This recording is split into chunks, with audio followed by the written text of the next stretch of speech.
Thank you so much, Sandra, and welcome to everyone.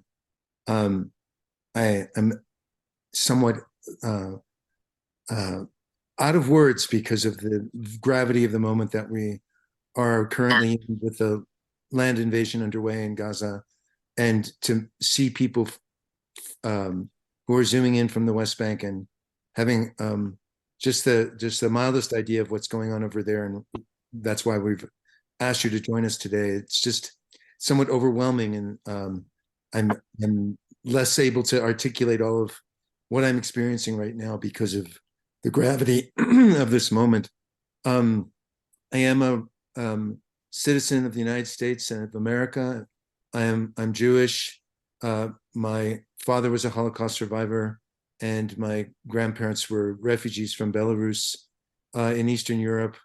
I became an anti-Zionist activist because of the work I did in Latin America, which was a very big window into Israeli foreign policy, which once you start to grapple with that, then you start to ask questions about Israeli domestic policy. And then I became a student of Palestinian literature and authors from across the spectrum, and was uh, able to inform myself and become aware of the larger picture. I teach a class here at the University of New Mexico called Settler Colonialism in Palestine in the 21st century, and I teach that just about every year. For those of you who are not here in New Mexico, I just want to say a few things about the unique aspect. I know that the media in the United States and likely in Europe as well is saying that there are divisions between the Palestinian and Arab people living in our countries and Jewish people, that there's a split within Jewish communities, that there's a bloodthirstiness in Jewish communities. I want to say here in Albuquerque, every table, every moment that I am activist, I am with my Palestinian brothers and sisters and with my Jewish brothers and sisters, and we do not have a division here. We may have a diversity of opinion, but we agree about the major points, and we are together, and we are doing activities together. So we're very fortunate to be able to sit here on this indigenous land of the Tiwa people and to work together and to show how untrue the media representation of the political differences and other differences between Jewish people and Palestinian people. That is not the case here. So without taking up too much more time, I understand that what we're going to be talking about is the West Bank today, and that is so important because with all of our focus on Gaza, which is rightful and which makes sense because of the Israeli invasion and destruction and ethnic cleansing efforts going on, the West Bank is not being reported on as much by the Western media, but they are part of the same picture. As Sandra pointed out, they are the inheritance of the Nakba of 1948, which created the state of Israel and created the designations for two pieces of land that from 1948 to 1967 were not under Israeli control. One was, of course, what we call the West Bank, and the other the Gaza Strip. Before 1948, Gaza had a population of approximately 75,000 people, and within a few months had a population of over 300,000, comprised 75 to 80% of refugees fleeing the borders of what became the state of Israel because of the Nakba. And so Gaza has been inhabited by a refugee population since the establishment of that designation, the Gaza Strip, in 1948, and has also represented a kind of openly horrifying and violent example of what the Nakba was about. So Israeli campaigns to isolate Gaza, to persecute Gaza in particular, are linked to a series of different policies, including the policy by the Netanyahu government to try to sabotage all efforts at establishing common Palestinian political leadership by separating Gaza from the West Bank. in very, very deliberate sorts of ways. Given that our focus is on Gaza, it is so important that today we are here to learn from our colleagues and our brothers and sisters in the West Bank what is going on there, because of course what happened in Gaza is linked intrinsically to the policies of the settler government in Israel, the most right-wing government in Israel's history. As many of others have pointed out, the fact that it is the most right-wing government in Israel's history should not hide the fact that the policy of settlement and expansion of settlement and of curtailment of and abolition of the Palestinian rights precedes this government and has been the established policy of the state of Israel since 1948 and of course since 1967.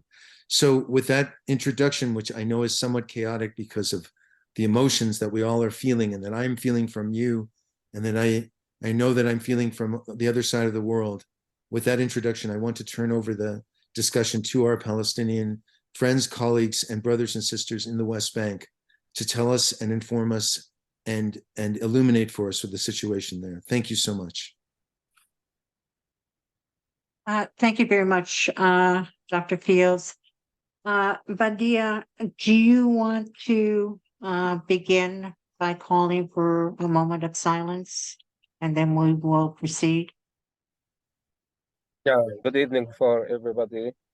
First, before we start, I suggest this idea that we can just stop for like silent moment in the souls of the martyrs. Those people have been killed by the Israeli occupation bombing in Gaza and East Bank.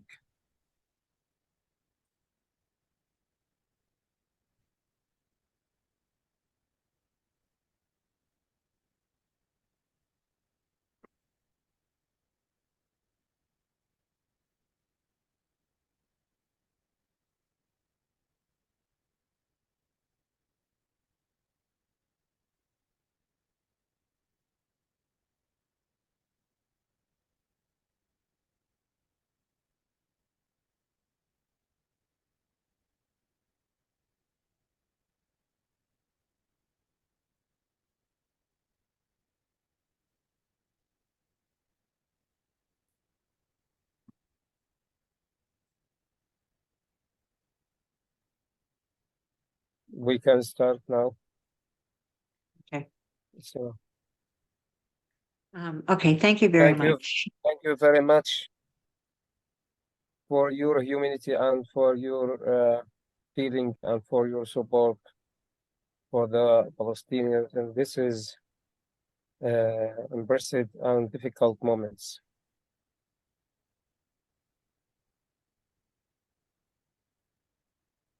Would you like to begin with the opening remarks, Badia? Okay, we can just start to reporting how is the situation is look like. Maybe I can start to, everyone watch the news which is coming from Gaza, which is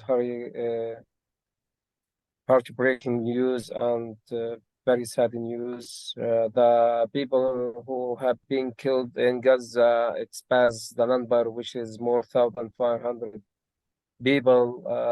Most of them, they are actually, many of them, they are children. There are about 3,342 children and 2,062 people that was killed by the bombing just in Gaza.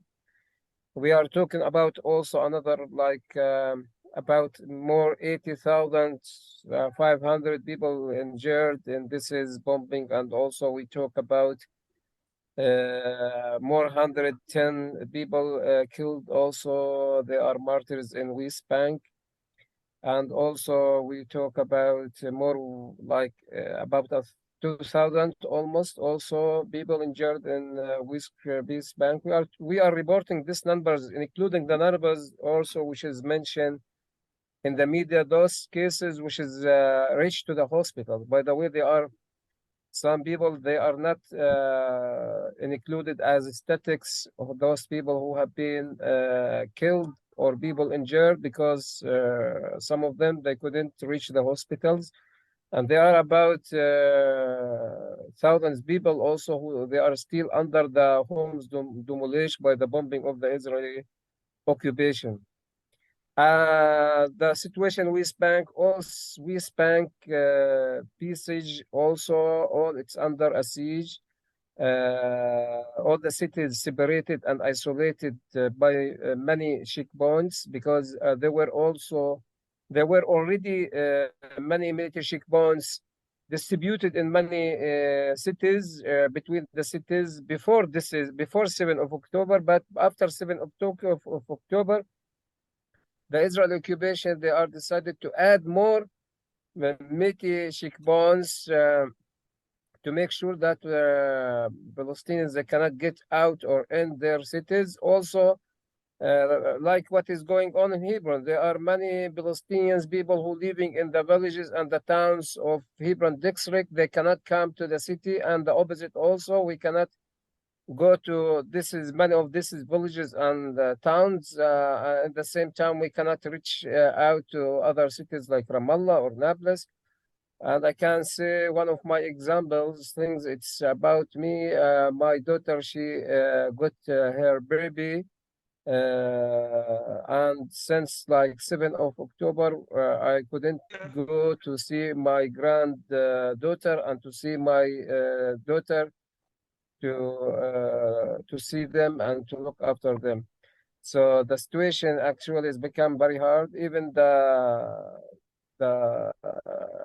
are also many march happening here and supporting Gaza's people, and also many of this is march. They are now their angers against the silent of the silent of the war, and especially we're not talking about the people. We talk about the governments, which is those governments contributed to be a partner with Israelis, and this is crimes and this is genocide, like America government and UK, France.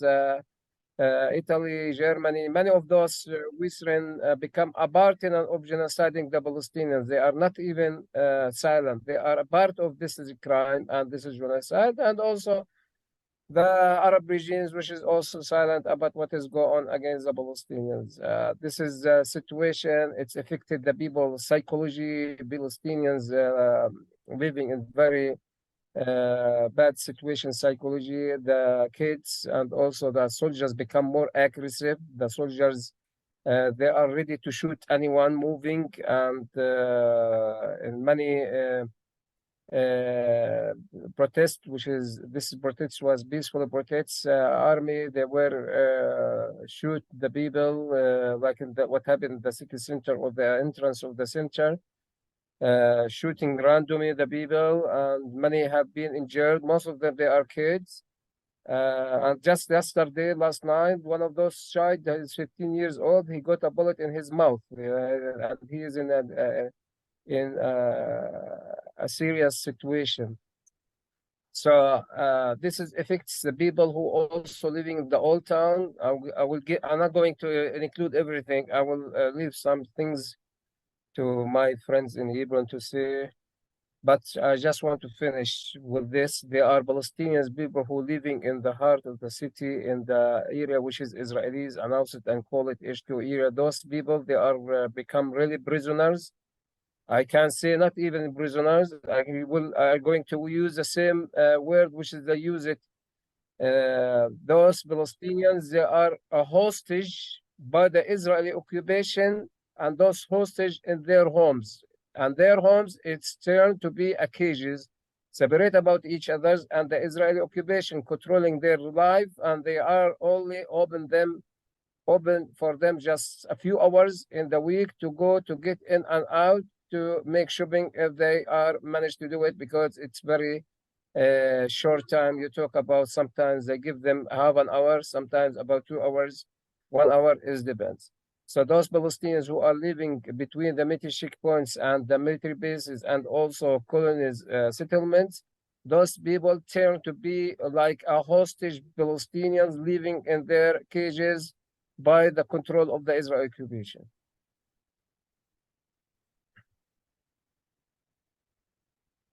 I don't know how long time I can talk, but it's enough right now. Maybe something it can come in the when I answer question, or maybe Yes. Hisham, if it's better if Hisham can add something.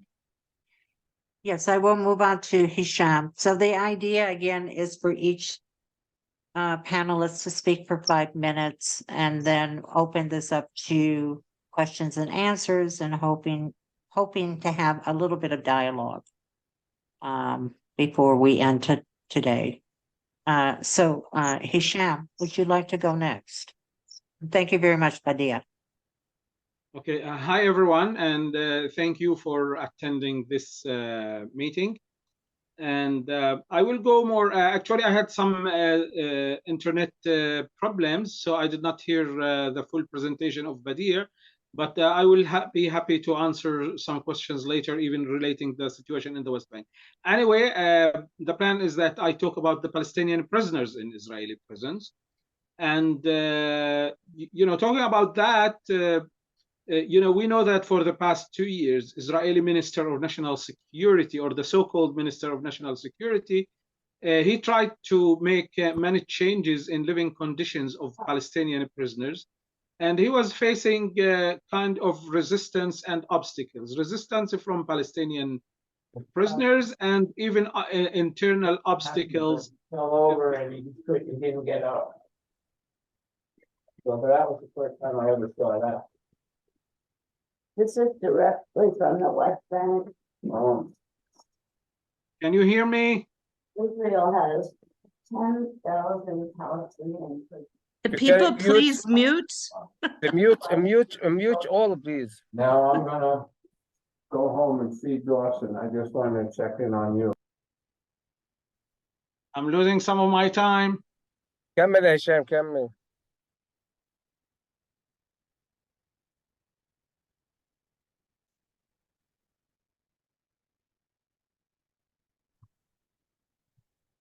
Hisham.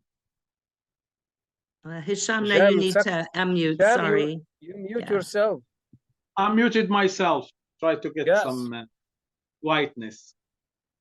Okay, so the minister of the so-called Minister of Interior, National Security, he tried to impose,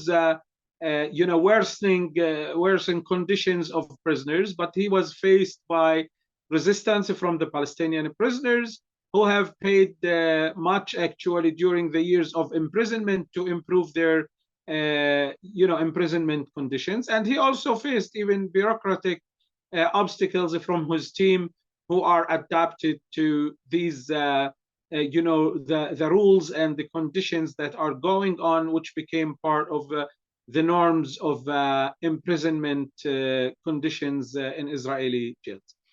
Anyway, with all these difficulties that he faced, now it seems like he tried to benefit from the current situation, the war and the genocide against our people in Gaza. And it was very clear since the first day after the beginning of this war on Gaza, the prison authorities started a very severe campaign against Palestinian prisoners. It's good to know that before the 7th of October, we had nearly 5,400 Palestinians in Israeli prisons. We had nearly 1,200 who are administrative detainees, which means they are detained without clear evidence and without trial. So the second day, the 7th, Sunday, prison administrations in the different prisons, they called for Palestinian prisoners in the early morning that they have to prepare all the instruments they have and place them at the gate, at the door of the imprisonment room. And that includes, of course, that included the TVs. Palestinian prisoners has TV. They can watch limited channels, but they had some access to watch TV channels, radios, any other equipments. Like they have, for example, small pots, electric pots, where they heat water and make coffee and tea, and any other things. They even were asked to put their clothes out. So the prison administration collected all these things and took them. Of course, that included also additional sheets and books. So that was the beginning, and then part of that continued that they cut electricity off from Palestinian imprisonment rooms most of the time, and they also go and they cut the water sporadically, and that prevents Palestinian prisoners of getting water for their hygiene thing or for drinking. In the past, there are cafeterias in Israeli prisons, and Palestinians they get money transferred to them, and then they buy essential needs that are not provided by prison administrations. So they closed all these cafeterias, and the money are sealed, and they have no access to it. And usually the prison administration gives very poor food, but usually they give 3 meals. And as I said, when the meals are not enough by quality or quantity, Palestinian prisoners will go buy food from the cafeteria. They have the cafeteria anymore, and the prison administration reduced the meals from 3 meals every day to 2 meals every day daily, with very bad quality of food. The prison administration started the campaign of raids into the prison rooms, trying to find out if the prisoners did not give everything that they have.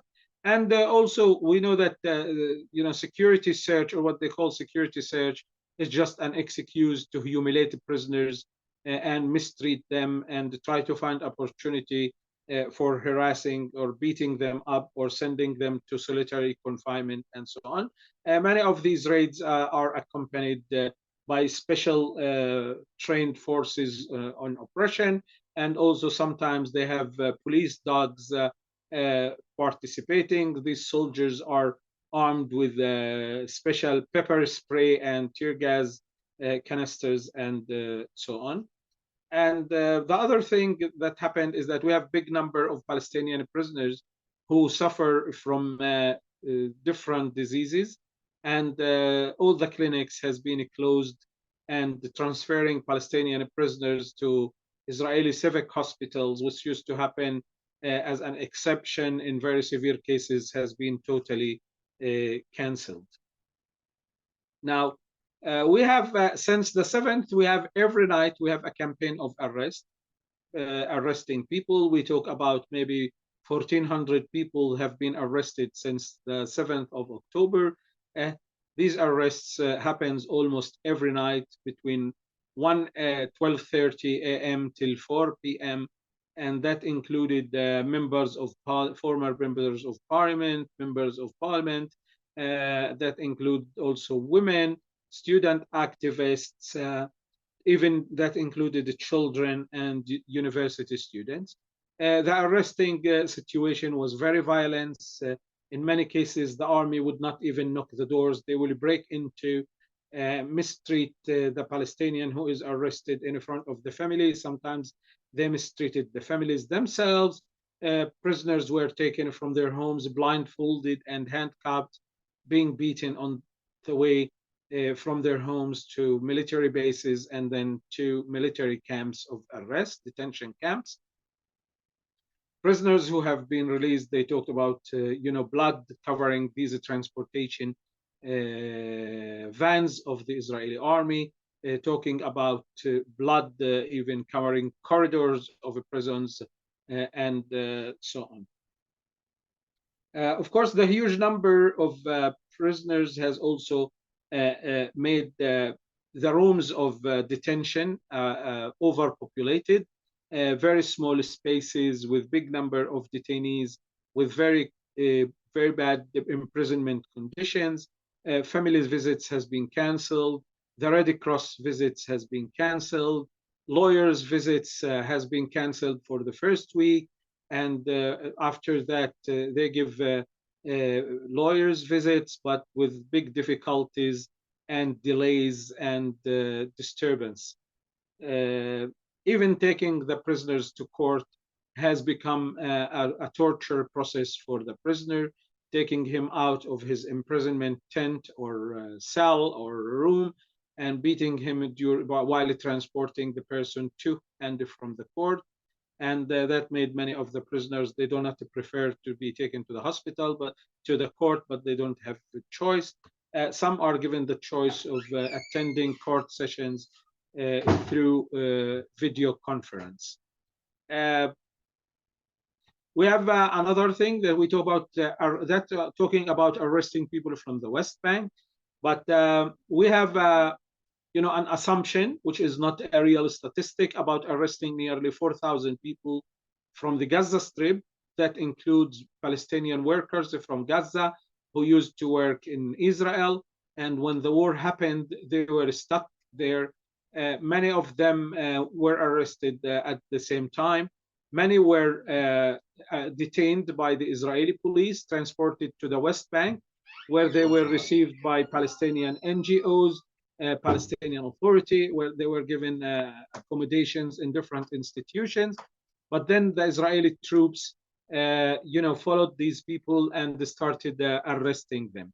So this is Palestinian workers, but in addition to Palestinian workers, we have the Palestinian fighters who were engaged in the fighting and could not return back into Gaza when they went out of the Gaza Strip into the Israeli military bases and the Israeli colonies around.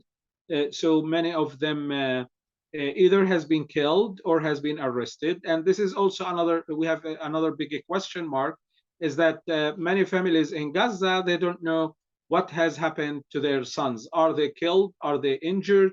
Or they have been arrested? The other thing is talking about legal procedures.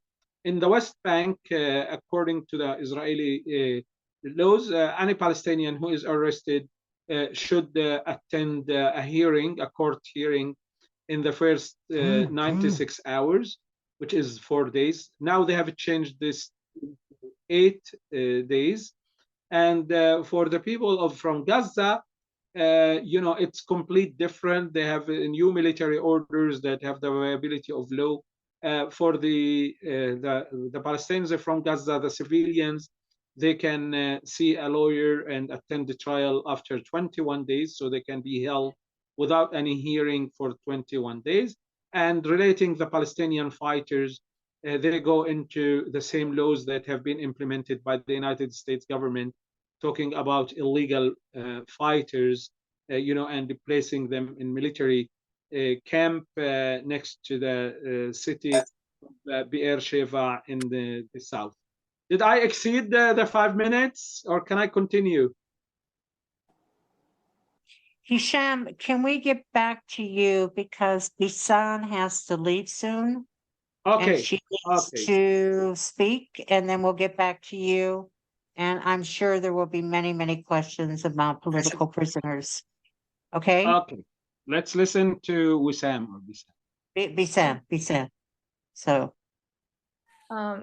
First, good evening, everyone. And I'm sorry, I have some technical issues, so I cannot turn the camera on. And secondly, I have no idea that this session is going to be about the violation in West Bank in specific. So excuse me if I'm too general, okay?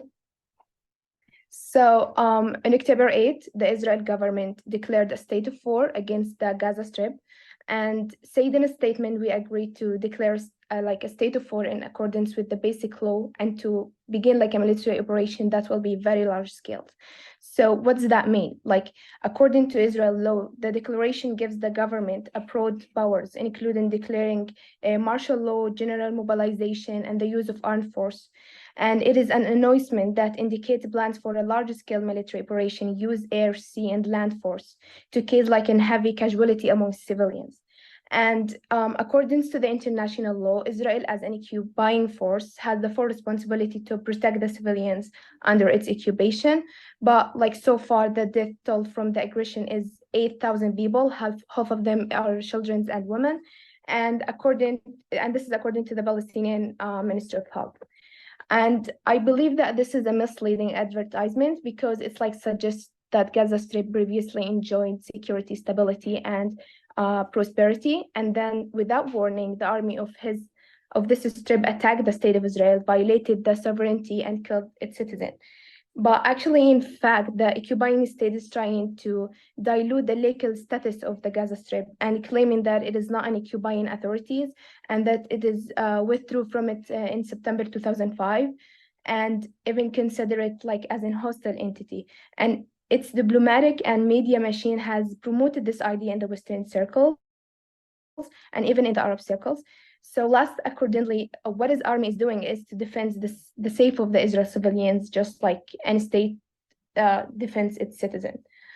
I wanted to point it out that the armed struggle of resistance movement is characterized by the fact that it is not a senseless violence, but rather at least it's like the last option after the peaceful means have been exhausted. And I think you all know the Oslo Agreement that were signed in 1993. And the international law recognized the struggle of people under colonialism and occupation to exercise the right of self-determination. And it's fundamentally inconceivable that there's an international legal rule, written or moral, that prevent a people who have occupied land and people from resisting. So what if this occupying power, which is Israel, has been occupying the land for decades, controlling the sources of livelihood, and trying to control Jerusalem, killing the people and still the prosperity, and arrested thousands of Palestinian youth. So what are you expecting from these people to respond? And decide the word that this is the pretext that are not supported by law, morals, or logic to use heavy weapon to invade camps crowded with refugees who changed their places of refuge several times just to escape from this aggression. It is clear that the opinion adopted by and promoted by the Western countries is a political position that contradicts sound legal logic and principle of contemporary international law. It is surprising that the colonial and occupying forces countries allow themselves to resort the violence against other countries and people, and based on international law and international norms, but then the weak people are deprived of the right to self-defense and to engage in armed struggle, and actually it's not for the purpose of attacking another country, gain their independence and exercising the right to self-determination. So where has the world been all this year regarding this violation committed against the Palestinians? So what did the international community really expect from the people who were trapped in the largest prison in the world for more than 50 years to respond? You cannot equate the colonizer with the colonized or the oppressor with the oppressed. We are not equal here. We are the defenseless people. And also I wanted to mention the Israel Defense Minister's description of the Palestinian as a human animal is an official declaration of violation of the written and customary rules of international humanitarian law. So yeah, sorry if I'm too general, but I wanted to focus about international law and what's happening currently in Gaza. Thank you.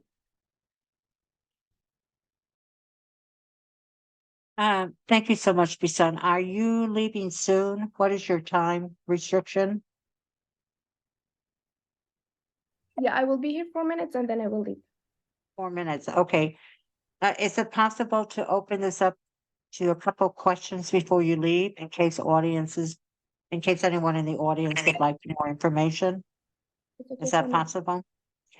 Okay, before Bisan leaves, is there anything that you would like her to clarify or to speak more to? She has 4 minutes. So I'd like to give her the opportunity to speak more if possible. Any questions from the audience? Specifically about international law. Laurie, I'm just going to say it direct because I've been putting some in the chat for the other people, but with the time, Bisan, is there a way for you to talk a little bit more personally? I know that, your family's being targeted. I know that, there've been attacks very close to your home by settlers that are going on throughout all of the West Bank. Could you talk a little bit more how it feels to be a young person, a leader right there now, and with all of this chaos and violence and horror going on? Yeah, of course.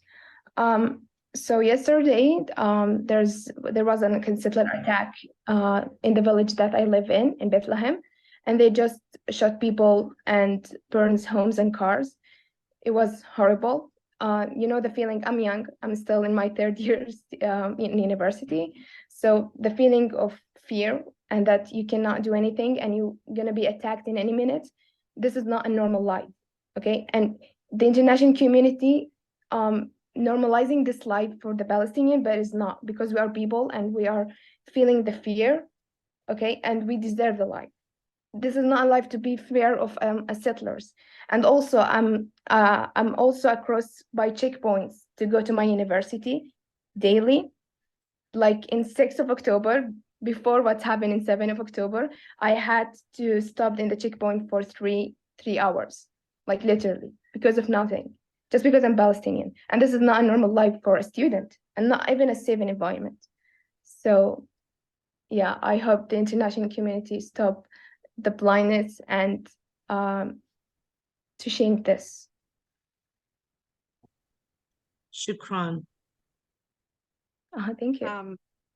Thank you. Thank you so much, Bisan. Bisan is referring to the notorious container checkpoint that one has to go through when going to Al-Quds University from Bethlehem.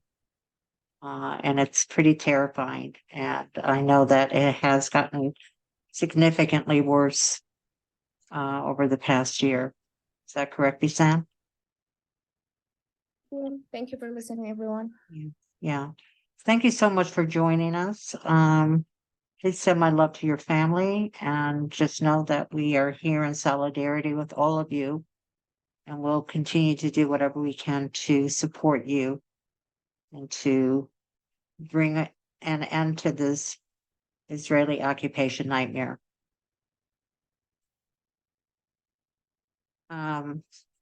Okay, and our last speaker then is Anas. Anas, you're still with us? Yeah, I'm sorry. Okay, my friends, I'm Anas Abu Sroor, the Executive Director of Ideal Center. I was born and grew up here in Aida refugee camp. I am a refugee from a village called Beit Natif, which is located between Jerusalem and Hebron. And I'm gonna talk more about like the situation in West Bank. I'll give you like two personal stories about what's going on here, and then I am also ready like to answer any question. You know, like after 3 weeks of the ongoing genocide in Gaza, so the situation here. Can you hear me well? Yeah. So the situation here is escalating. And in the past 3 weeks, at least 120 Palestinians have been killed by the army or the settlers. In most cases, they were shot with live ammunition, while unarmed, at times at point blank range. Like the 20-year-old Qatada Ignimat, he's from Hebron. He was shot dead when he left Al Arub refugee camp. He was on his way to check on his sick father and turned down the wrong street. The army, they shot them, and after that they opened fire at Red Crescent medics when they tried to provide first aid for Qatada. Every night there is raids in Aida camp and all West Bank. Tens of Palestinians are being arrested during raids by the occupation forces. People are detained for acts as simple as sharing information about Gaza on social media or even attending peaceful protests. As my colleague Hisham mentioned, there is more now than 1,000 or 1,400 people from the West Bank have now been imprisoned without trial in the past 3 weeks. This brings the total number of Palestinian prisoners to over 7,000 prisoners. And the families of these prisoners are no longer allowed to contact with their detained loved ones. This is particularly upsetting as reports of torture in prisons are surfacing. The 25-year-old Yasser Hamdan and the 58-year-old Omar Daragma were tortured to death inside an Israeli prison last week. Most Palestinians in the West Bank are too afraid to leave their houses even, since the Israeli government handed out thousands of machine guns to the settlers in the West Bank. Settlers are roaming the streets, heavily armed, and they have tortured passers-by, beating them, urinating on them even. And I have a story of a friend of mine from Ramallah. He was in a night supporting like some families who's living in Wadi Sik, which is a village, and there is a settler attacks every night there. He was like there and like supporting them, sleeping with them in that night. And when he left in the early morning to his home, he was stopped by the settlers. The settlers, they were filming him while they were like torturing him, urinating on him, and at the end, they raped him with a blunt object. And this is like a story of one person who's been like brave to tell.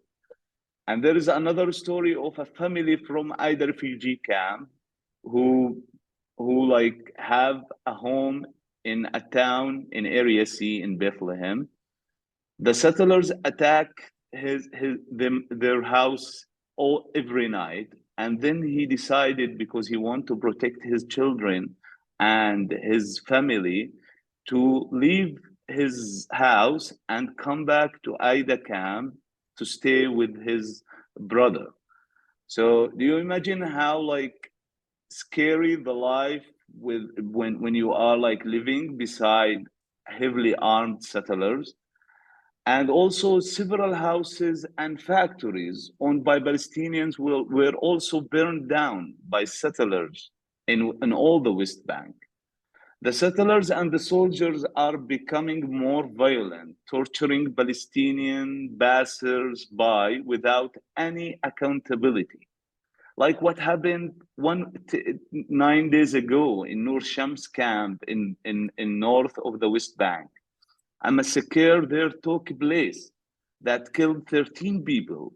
6 of them, they were children. Unfortunately, this kind of brutality is not new in the West Bank.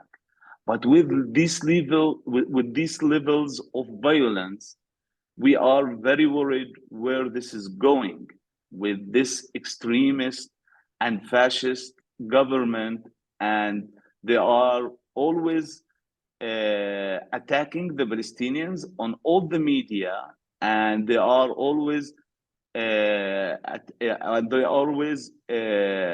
talking about how good to torture a Palestinian or kill a Palestinian, even when their statements as like ministers or government speakers, they are always like talking about Palestinians as human animals. And this is like give the settlers and the Israeli soldiers more motivation to kill and torture without any limitation.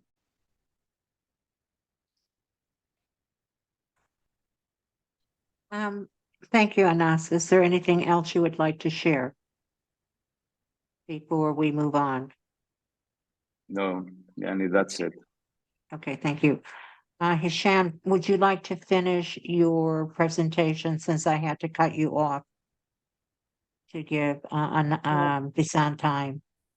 Yes, well, I want to talk about a few other things that the Palestinian prisoners, by confiscating televisions, radios, preventing them from family visits, preventing them from lawyers' visits, that made them totally isolated. And the other thing is that Palestinian prisoners, sometimes there is access, like moving prisoners visit each other, in different sections. So this has been also canceled. And there are also the Israelis keep moving prisoners from one section to another, from prison to another, which deprives them of any kind of instability. And one other thing is related to the hygienic situation. In addition to cutting off the water, the prison administration prevents them of moving out the trash.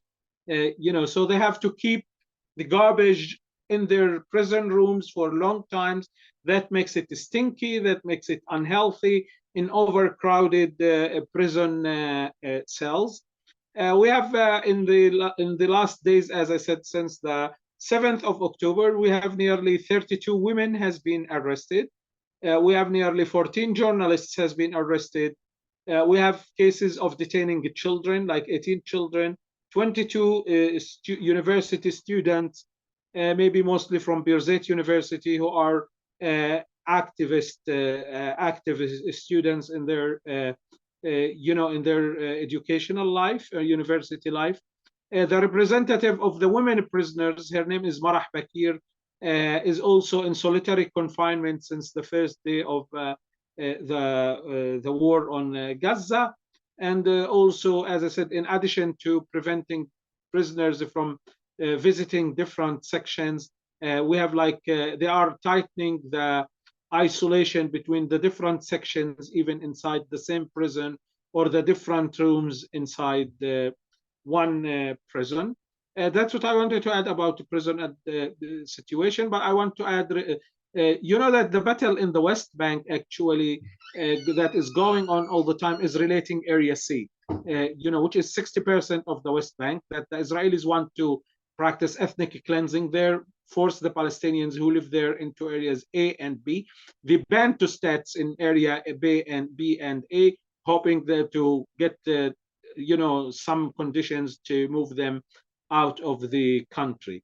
So now what is in area C is the Palestinian small villages and communities.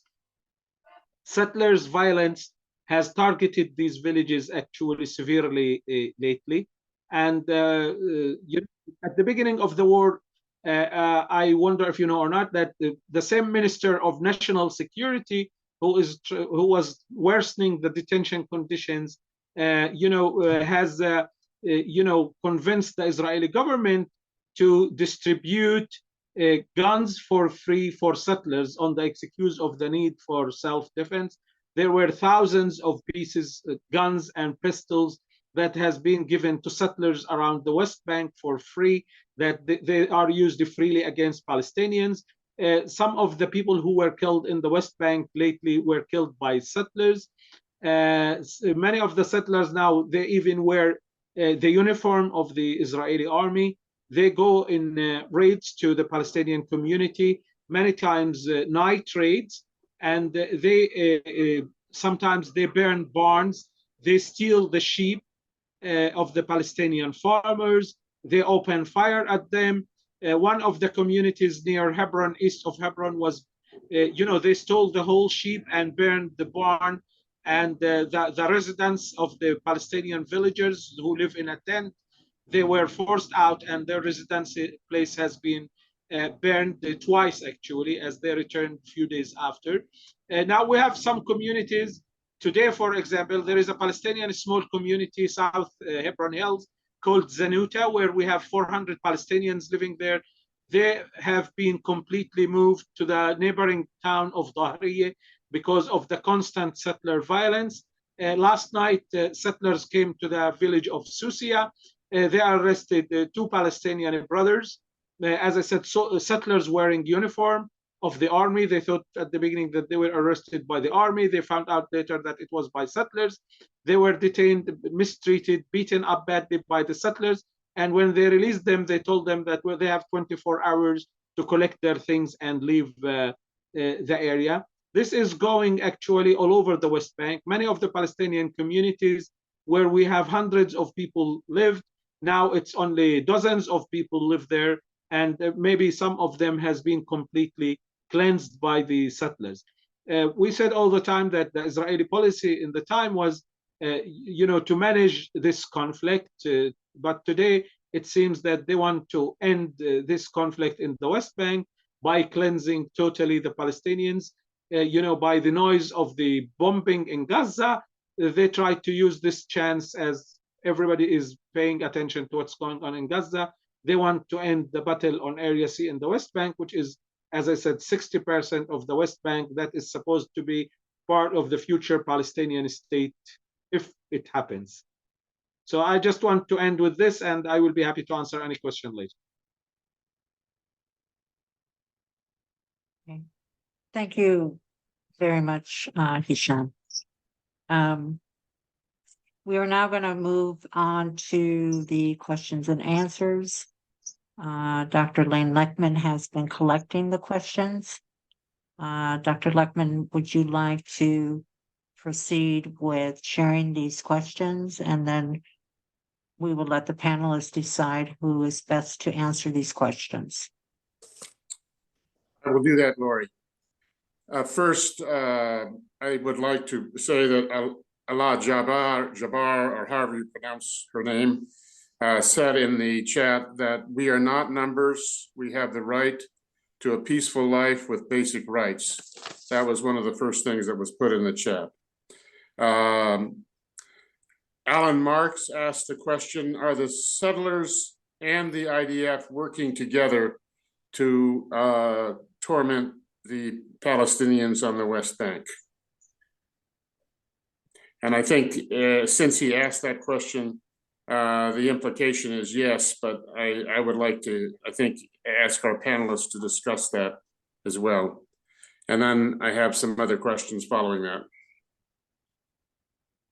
And but I will answer this question if possible, if you want.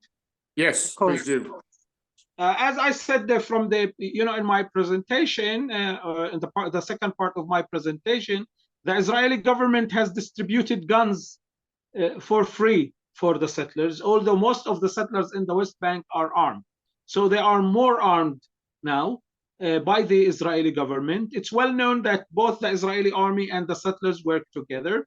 Now, the former policy is that, these soldiers, whether they like what the settlers do or not, they have no jurisdiction over the settlers to arrest a settler if he is doing any violation. So in the normal days, even before the war on Gaza, we have, in 90, maybe 80, 98% of the incidents, we have the settlers leave the settlement. They are accompanied by the army. They do what they do against Palestinians, smash the windows of a Palestinian car, flattening the tire of a Palestinian tractor, preventing a farmer of plowing his land. Or today we have, for example, the olive harvest, actually, which is a very important season. And the harvest, the olives are an important part of the Palestinian national income. Today I was in the olive press where we do the oil, take the olive oil out of the olives. Last year, when I used to visit the olive press, I used to see tons of olives there brought by farmers to turn them into oil, and it was empty. It was, very little olives brought there because of settlers' violence. So usually the policy is the army is there. The settlers do what they do against the Palestinians. The army would do nothing to stop the settlers simply because the army have no jurisdiction over the settlers, as the Israelis are civilians, while the Palestinians are under Israeli military law. In this case, the army keeps watching. If a Palestinian responds doing something, the army have jurisdiction against Palestinians. So the Palestinians, when they defend themselves, they get arrested by the army. In the wider practice, if this happens everywhere, it means that the army protects settlers committing crimes against Palestinians. Now, after the 7th of October, they go side by side and they do things together. I want to give two examples. The Friday, not the last Friday, the Friday before, Palestinians in the small village in the South Hebron Hills called Twane, they were holding the Friday prayer. And when they went out, they found out there was a settler who was coming very close to the mosque and started provoking settlers while soldiers are very close by. One of the Palestinians tried to talk to the settler and respond to him. This was on camera, by the way, by B'Tselem, the Israeli human rights organization. They have a footage for that. So when the Palestinian tried to argue with the settler shot him, simply opened fire and shot him. I visited the person 3 days ago in the Palestinian hospital in Hebron, Al Ahli Hospital. He is in the intensive care unit. He has infection in his wounds, and he's in a very bad situation. In the video that showed the settler shooting the Palestinian, we see a soldier coming after. He puts his arm around the shoulder of the settler and, escorts him away from the place, taking him away from where the Palestinians are in a way, in a very nice way. It's to protect him rather than, arresting him. And there is no arrest. In the village of Qusra, near Nablus, in the last week, the army has killed 4 Palestinians. Next day, there was the funeral of the Palestinians who were killed.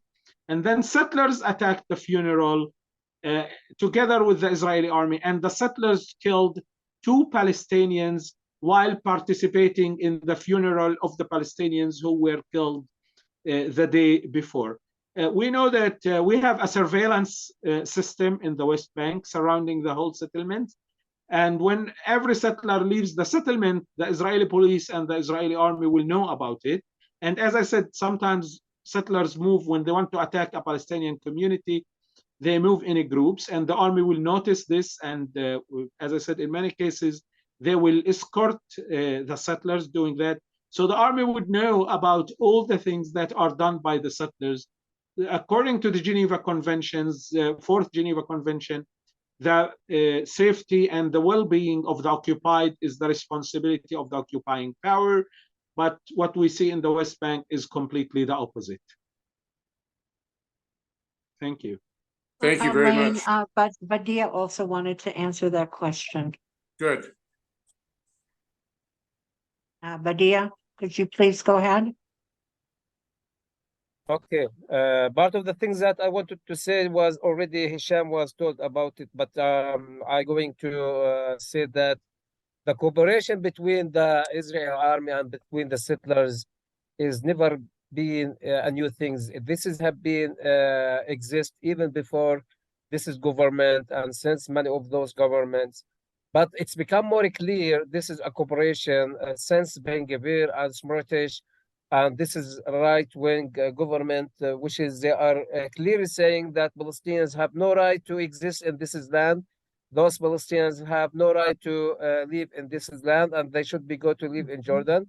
And this, it's reflected the situation in the ground. We can see that the settlers, it's not just a settler, it's a second army in the Israeli occupation.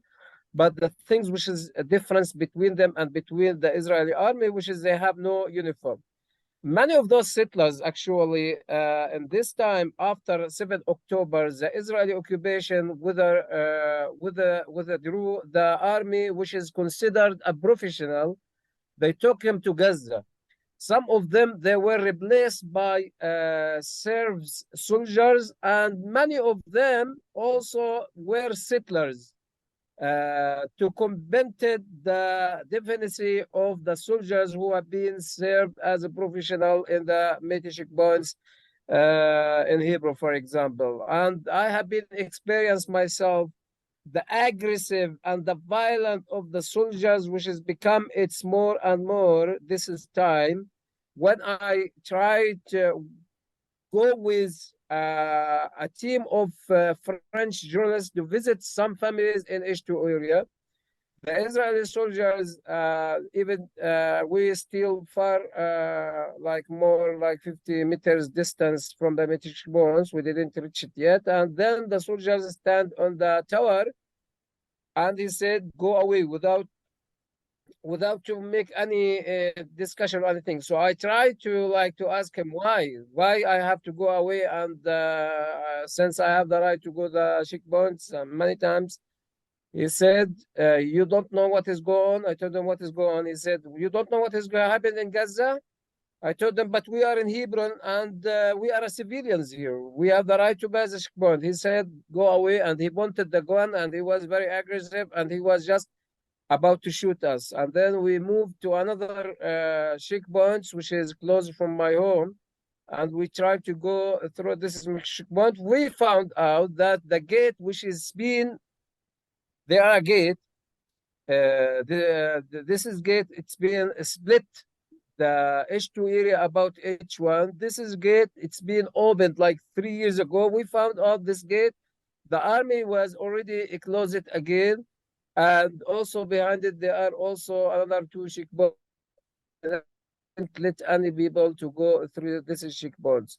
So the Palestinian families who are living in this is homes, and inside this is a closures area. They are getting more difficult and complicated life. Even about the olive trees, I usually like involving with this is harvesting. So I called one of family asking what has happened with the olive harvest situation. Those families called Dana family, they live in the fence with the Giryat Arba colony, and they said we cannot harvest all of the trees since they are, all of us, we scary that from settlers can attack us in any moment, on any time. The same situation also for the people who doing the olive harvest and tell me maybe they couldn't make it in this year also because they still scary. And all of those families, I have been talking with them, they said, we're still waiting for the chance to this situation can be claimed and to do the harvest. But this is,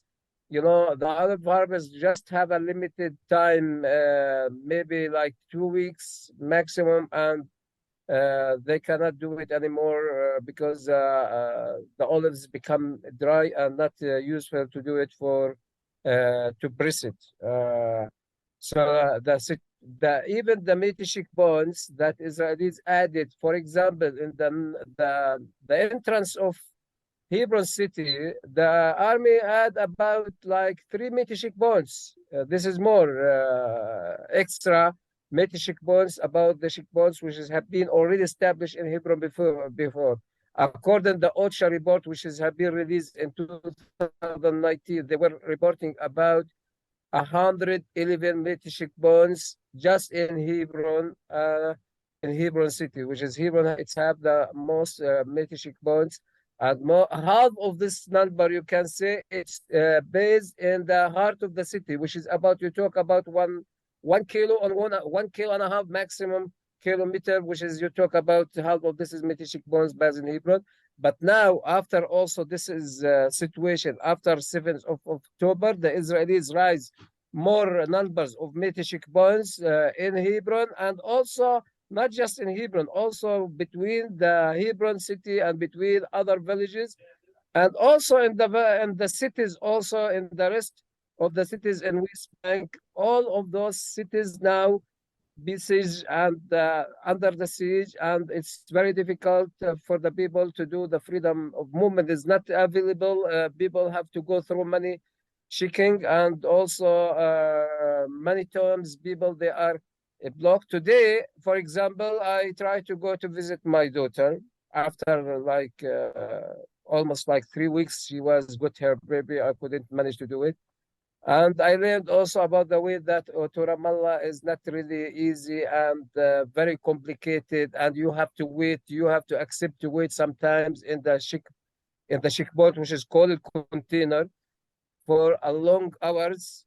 And this is actually it's humiliated the people, and they are humiliate their dignity, for them to stay for hours with their kids.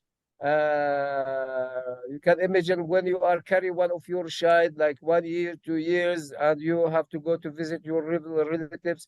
This is blocked many families to do it, and this is what happened with us. We couldn't manage to do it because of this situation also, and also even everything has become more expensive. You know, the costs of the life it's rise, the vegetables become more expensive, and also the transportation to reach other places. If you succeed to do it, it's become more expensive. So this is situation. It's affected the people in all levels, psychological level, social level, and economical level, which has make the life for the people it's more complicated. Thank you very much for that information, as disturbing as it is. We have some other questions. Arla asked 3 questions. She has a friend who lives in Ramallah, and she wanted to know about the situation around Ramallah. She also asked about whether you're getting news about the protests for Palestinians from around the world. And if you are getting that news, what impact it is having on you.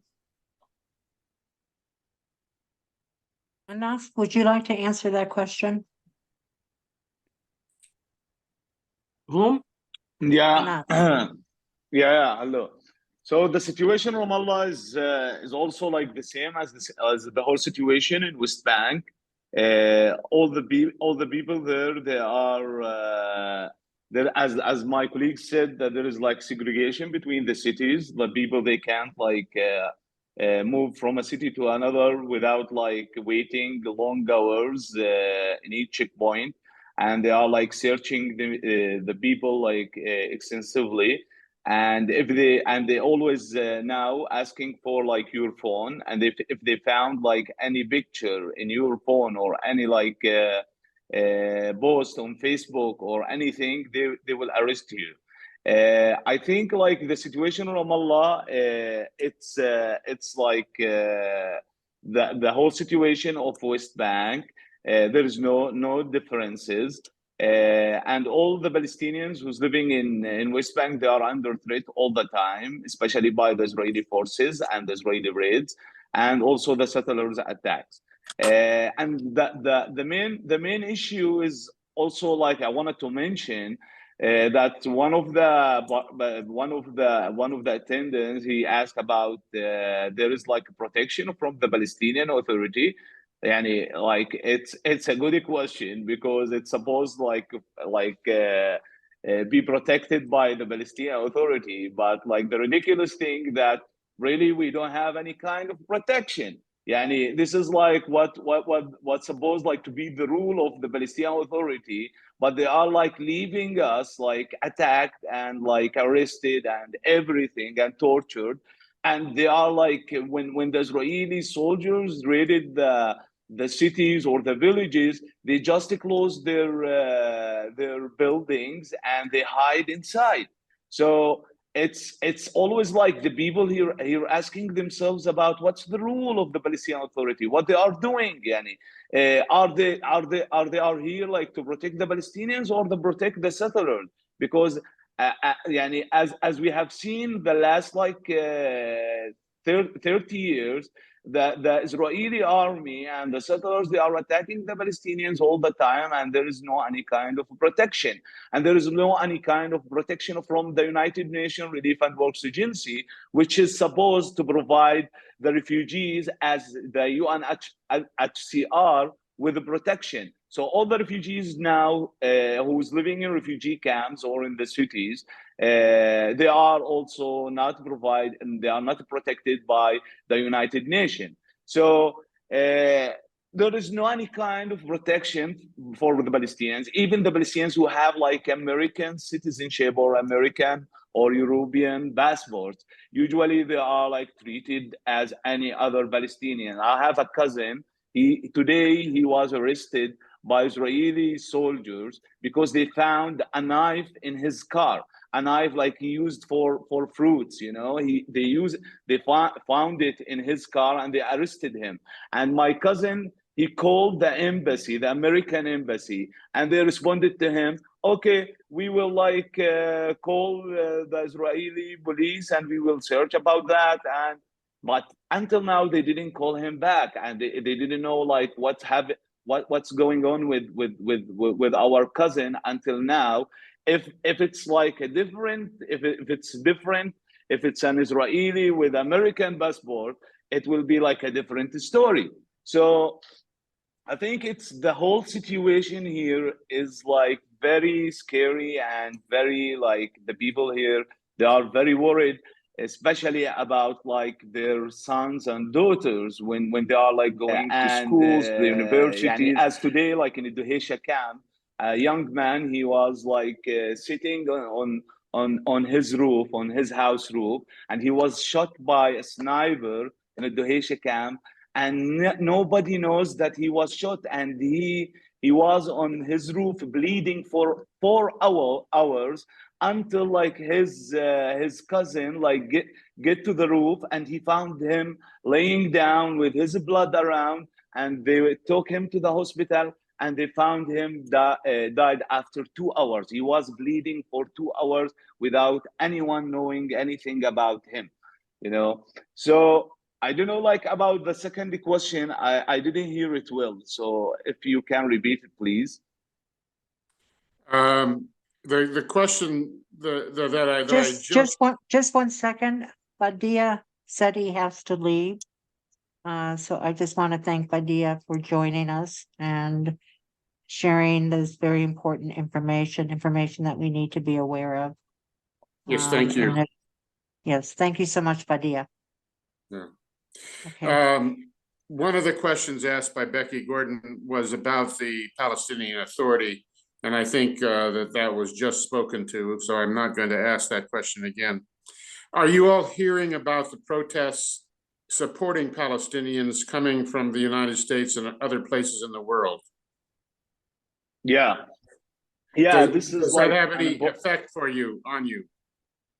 Yeah, this is an important question that like people here, they are hearing about the protests all over the world.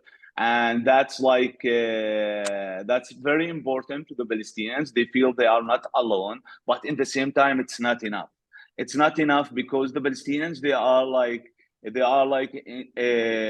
through genocide, they are through like ethnic cleansing. There is always threat on their life, especially if as have you seen like in the news that the settlers, they are now publishing like papers and spreading the papers in West Bank villages that you have like to move to Jordan or we will kill you.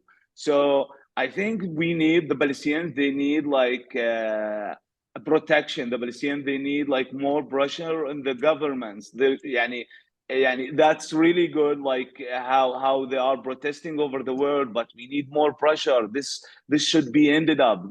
There should be like a protection for the Palestinians. It should be like an imposing, like as what happened in South Africa. There should be like the world, they should impose like like a state of Palestine that all the Palestinians are protected and they feel safe.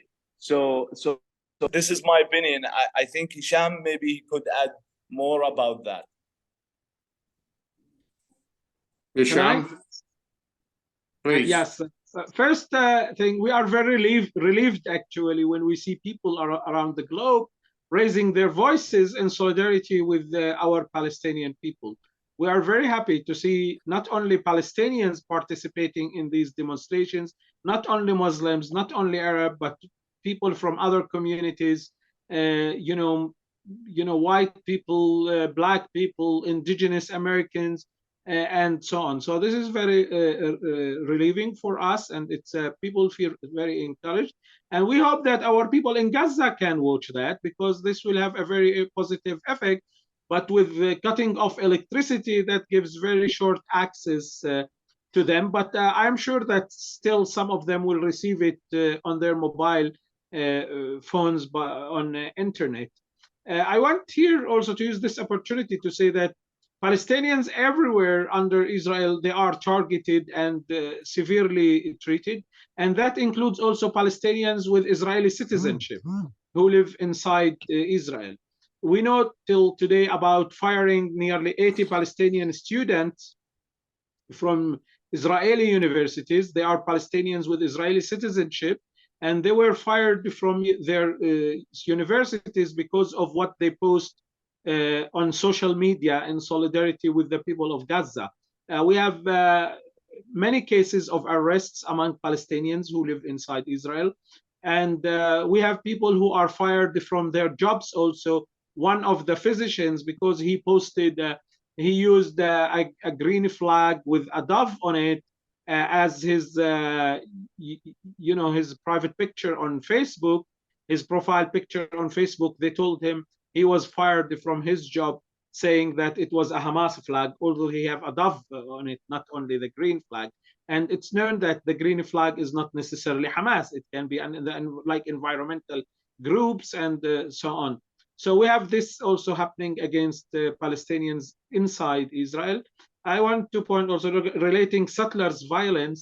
Yesterday, there was a Palestinian farmer in the village called Assawiya, southeast of Nablus. He was harvesting his olives when settlers approached and opened fire against Palestinian farmers, and he was shot in the chest, and he passed away, as a result of the shooting of settlers.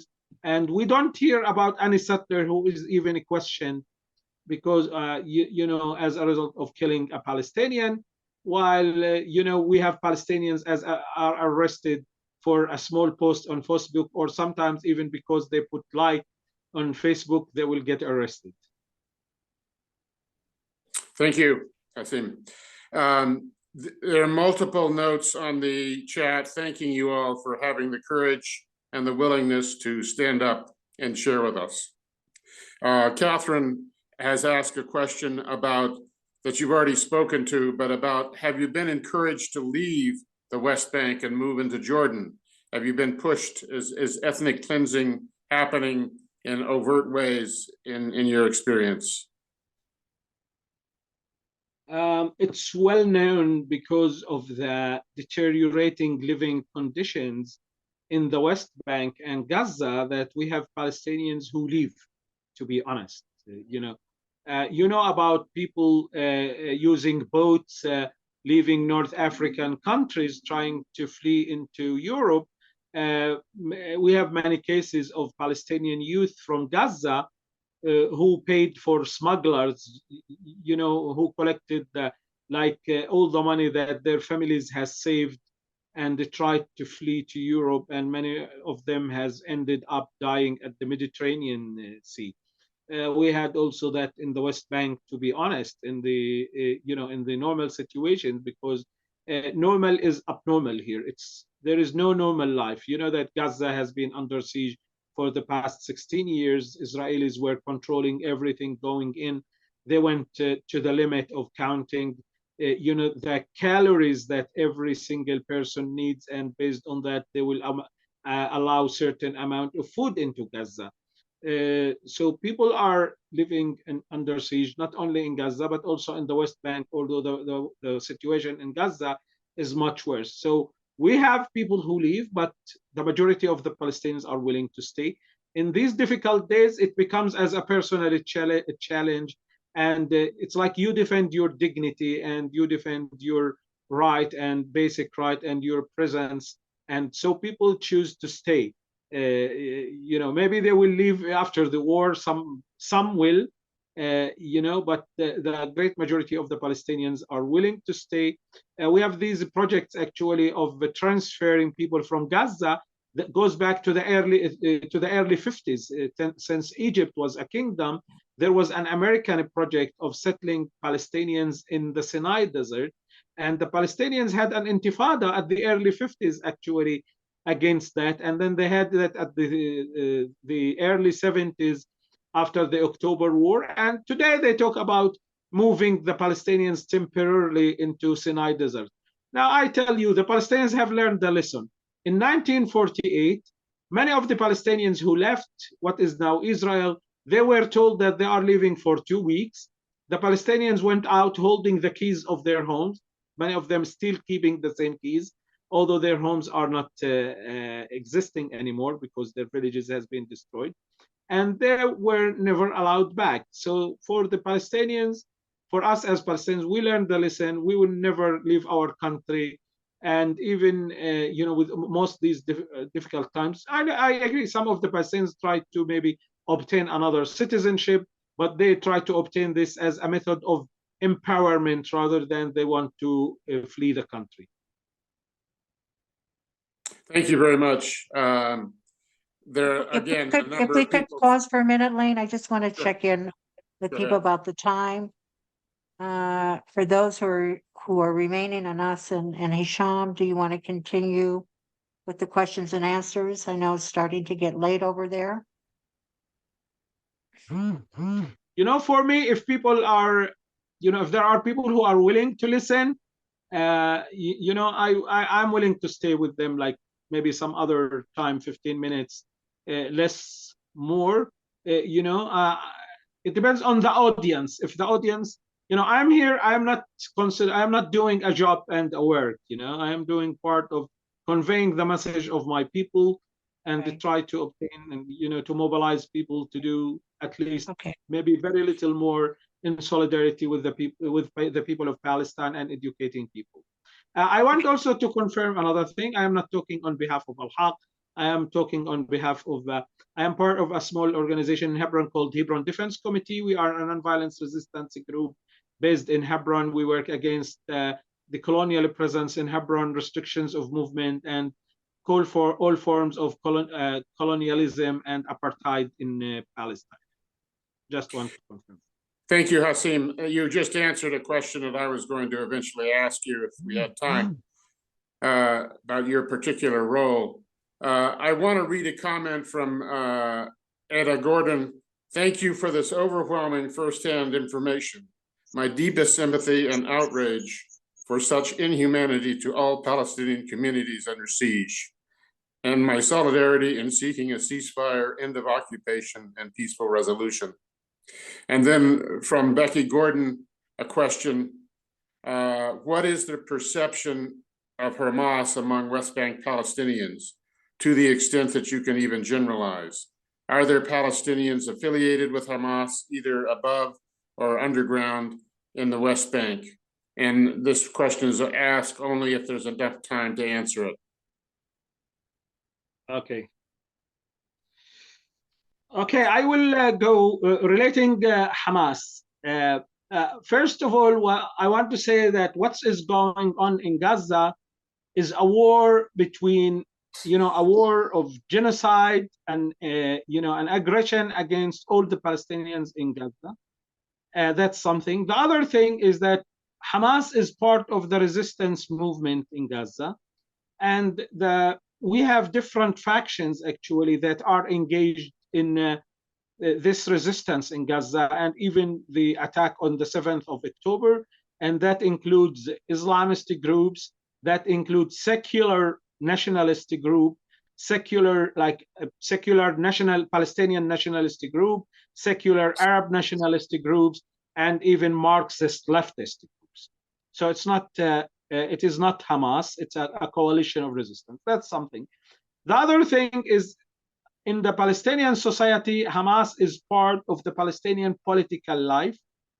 They have their social security system, they have their educational system, they run charity organizations, educational organizations, and they ran in the elections for the Palestinian parliament in 2006, and they won the elections. They got 45% of the votes, and they got the highest numbers of the seats of the Palestinian Legislative Council. And after that, since the first day when the results came out, sanctions were declared against the Palestinians by Western countries, including the US and Israel. What I want to say is that, maybe most of the Palestinians do not agree either politically or with the social programs of Hamas, as it is an Islamic group, but Palestinians support the resistance. And I want to tell you, like, part of the history, the PLO, which was representing and is still formally representing the Palestinians since the early 70s, have lost the credibility. The PLO was engaged in the Israeli peace talks with the Israelis for long years, hoping to achieve an end to the occupation and an end to the conflict. And the Israelis never, give the Palestinians their rights. I was talking about, for example, 60% of the West Bank is Area C under Israeli full control. That's where they keep settlements, and they want to keep 60% of the land of the West Bank for future expansion of settlements, and also to prevent any opportunity for having a viable Palestinian state in the future, as these settlements and Area C will cut into pieces and prevent geographic connection between the different parts of any future Palestinian state. So from one side, the Palestinians who seek a political deal with Israel has failed from one side. The other thing, which here I'm going to go to the environment, analyzing the situation that made Hamas stronger, is that unfortunately the former leadership of the PLO has engaged in building a structure, a bureaucratic structure of what that looks like a state, but of course we have no state, real state. And it was built based on political affiliation and based on mainly political affiliation and personal affiliations. And that made it like corruption is part of the of the norms of the work of the PA. You can get a position in the PA not based on your qualifications, but based on your political affiliation and your contacts. From the other hand, as I said, Hamas, since long, they used to be actually, before they turned into a political organization at the late 70s, actually 20 years after the occupation, while between 67 and 87, Hamas was, as I said, a social movement, like a charity organization and educational organization. They used to run, as I said, their educational system and so on. So from one side, the Palestinian, the normal Palestinian, the average Palestinian, they will look at the PA. They received billions of dollars from formal foreign aid, and many of this money will go to personal bank accounts and corruption policies and so on. While Hamas, from the other hand, they have very little compared to the PA, of course, a few millions, but they have a viable educational system, a viable charity system, and so on. So, as I said, from one side, the PA, the secular Palestinian movement, did not achieve anything on the national level, did not end the occupation or release the prisoners and improve the living conditions, like what's going in the West Bank, for example. And from the other hand, we had corruption. So that made many Palestinians support Hamas. In the elections in 2006, we used to have a joke actually saying that even Palestinian Christians voted for Hamas when they ran to the Legislative Council, not because they are Muslim fundamentals, because they are Islamists, but they tried to seek a different route. But unfortunately, the Palestinians, all their choices, we are labeled by the Westerner countries. And here I want also to go back to the 70s. The Palestinian national movement and the Palestinian national struggle before the late 80s and the 90s, in the West, they used to label the PLO, the Palestinian Liberation Organization, as part of the East Europe bloc. And so that we were fought as part of, the Cold War between the West and the East.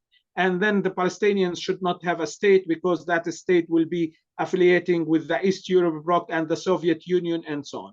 When the Soviet Union collapsed, it seems there was a need by Israel and the US to keep, smearing the Palestinians, not to give them their own rights. So from the beginning, they tried to connect the Palestinian struggle into the Islamic terror, and so on. And so this is the policy. We are a Palestinian national movement.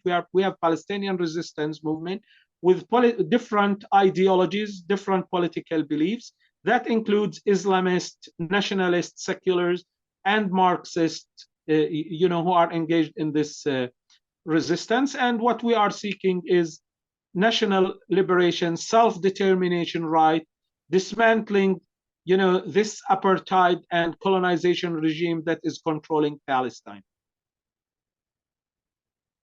Hashim, one other question, and this is the last question that I've gotten so far, is the name of your organization that you mentioned just a few minutes ago. I am part of a group in Hebron called Hebron Defense Committee. Hebron Defense Committee. Yeah, you can go on social media. You can find us on Facebook.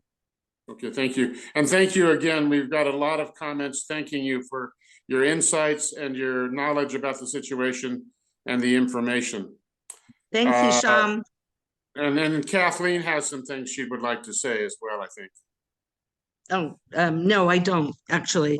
Hisham, I was following along with you and just doing all the information, which is really important that you shared, about how Hamas was created and why, all the nationalist struggles, the PLO versus the PA.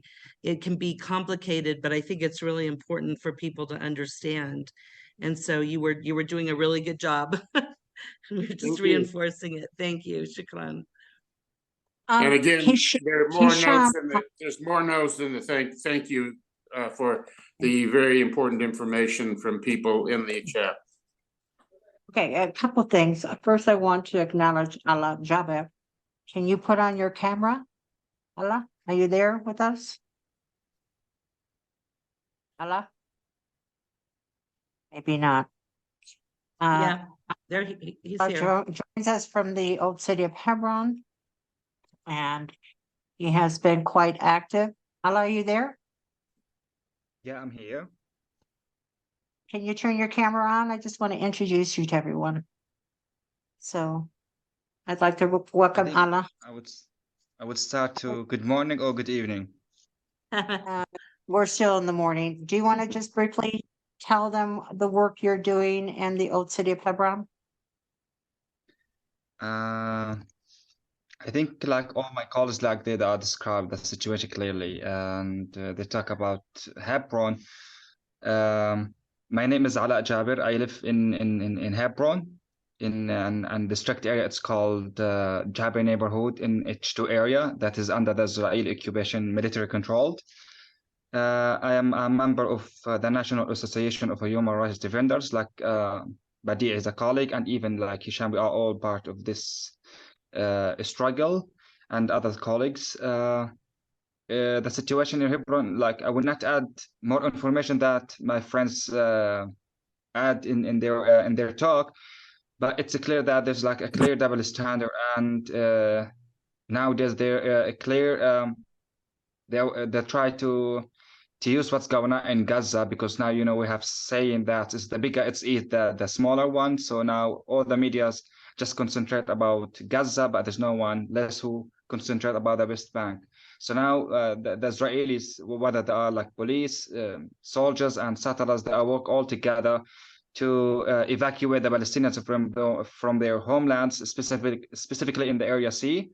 And as we are living in under the military control area, so they try to apply and subject the clear apartheid through their policy. So now there's curfew in H2 area, so people, they can't go out and they can't move, they can't go out from their house, and all the schools, the special needs, and the everything, all the requirements are denied for the Palestinians who are living in this area. So we just only have half an hour every day after day to get out of our home, and an hour in the evening to come back home. So imagine that, like this 1 kilometer district that inhabited with around 20,000 Palestinians, they can't go out from their homes unless they just like have this permission, half an hour, and the rest of the day they stay at home. And imagine how people, like they are economically, they are suffering, and with this curfew they cannot survive. So there's around 20 families, they evacuated and they flee from homes, not forever, but like in to seek safety for their families. and also like to looking for like livelihood, like for to survive and for their living. So and even as Hisham like add about there's a lot of Bedouin communities like in south of Hebron and even in West Bank and Ramallah, like Wadi Sikh, because I was participating in that, how they use the situation to evacuate these like these Palestinian or these vulnerable Palestinians who are living in isolation from the Palestinian communities, and the settlers pretending as being soldiers, they invade these these communities or these compounds to evacuate by violence and harassment. And they did. Like now there's a lot, there's more around 8 Palestinian families has been evacuated from their homes, seeking for shelter and for safety. And this talk has no end, and my colleagues, they explicitly describe the situation. So I would also thanks them for opening your eyes about what's going on in Palestine in general. And thank you all for like give the chance for hours like to say and describe and talk about our struggle. Thank you so much, Ella. So we are reaching the end of our presentation. Hisham and Ala, I'd like to know if people want to contact you. Can you provide a contact information? I am on Facebook with my clear name, the same as it appears on this screen. HISHAM Sharabati, SHARABATI @gmail.com. I have a personal Facebook account, and as I said, an email, and also there is the Facebook group and page of Hebron Defense Committee. And I want just to make a small comment. Like people try to put us in label and just categorize us. Well, I want to say that we, the Palestinians, are we have our scholars and our illiterate people. And we have atheists and people of faith, whether they are Muslim or Christian, or even Samaritan Jews, at least. And we have people who are drug dealers, and we have people who are relatively racist, maybe, and we have people who are very educated and modern and secular. Exactly the same as any other people in the world. We are not better than any other people in the world, but no people in the world are better than us. And then we deserve to live in peace, dignity, and we are entitled to self-determination and living free in our own country, the same as any other people and the same as any other nation in the world. Thank you very much. Thank you so much. That's a great way to end this presentation. Once again, I want to thank all of you for your time, and we want to extend our solidarity, and we'll support your effort in any way we can. Thank you very much. Like everyone who attended. Thank you. Hisham? I say thanks to everyone who attended this panel. Thank you. And I just want to acknowledge the committee who worked on this. We have Lane Leckman, we have Les Fields. I don't know if everybody's still here. We have Stan Hordes, Jeff Haas from Santa Feans for Justice in Palestine. They co-sponsored this event. Who am I missing? Did I miss anyone? Please help me, folks. Alan Marks, sorry. Alan Marks, sorry, Alan Marks. Is Alan still here? I think so. So for those of you from the planning committee, if you could just stay on for a few minutes so we can debrief a bit. Catherine, please stay with us. And Jeff, Linda, and thank you so much for coming. And we will plan some kind of follow-up. Thank you, Hisham. I'll see you in Khalil. Bye. Inshallah. Thank you so much. Thank you so much. Oh, and I want to thank Sandra Cutt. Oh, God. Okay. That's it. So, bye. I'll be in touch. Okay. Yeah. Thank you so much. Thank you so Bye-bye. much for coming. Sandra, thank you so much. I don't know if you're with us. I know you're going back and forth between your class and this.